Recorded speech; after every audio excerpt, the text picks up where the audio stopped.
ফেলুদা, তুই এক ক্লাস 5 বছর আছিস, তোর অন্য ক্লাস যেতে ইচ্ছা করে না?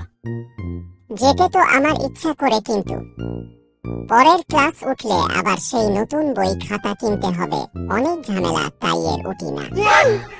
এইভাবে আর কতদিন চলবে ফেলুদা? এবার তো মনে হয় স্যার তোকে স্কুল থেকে বের করে দেবে।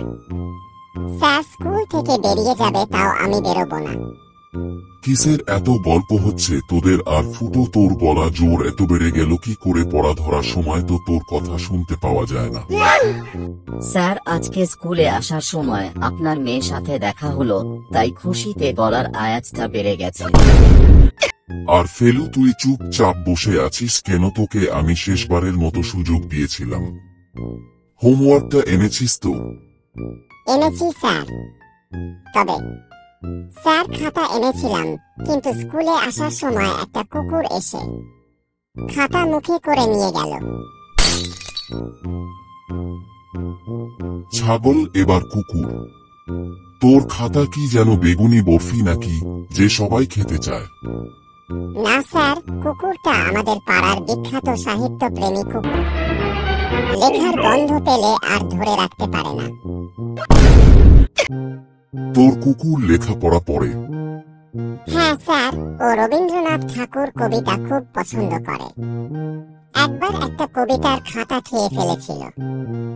এবার যদি তুই হোমওয়ার্ক না আনিস, তোকে গার্ডিয়ান কল করব। বল তো, তোর বাবা কি করে? উনি খাতা বিক্রি করেন। কি খাতা বিক্রি করেন? আর তোর খাতায় সব সময় কুকুর, ছাগল, গরু মুতে দেয়? স্যার, তাই তো বলছি।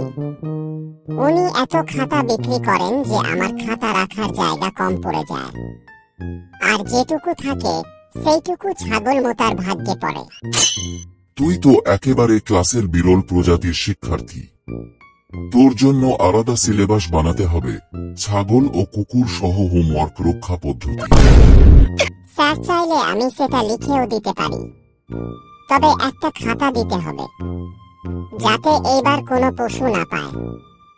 এবার তোর হোমওয়ার্ক যদি না আনিস, তাহলে শুধু ডুগডুগি না, তোর পিঠ চামড়া দিয়ে আমি ঢাক বানাবো।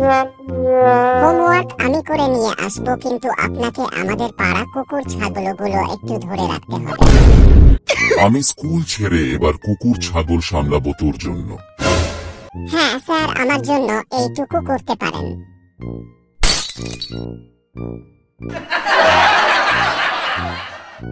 ভিডিওটি যদি ভালো লাগে একটা লাইক করে কমেন্ট করে জানাও, আর তোমার বন্ধুদের শেয়ার করো। এরকম মজাদার ভিডিও দেখতে হলে চ্যানেলটি সাবস্ক্রাইব করে পাশে থাকো।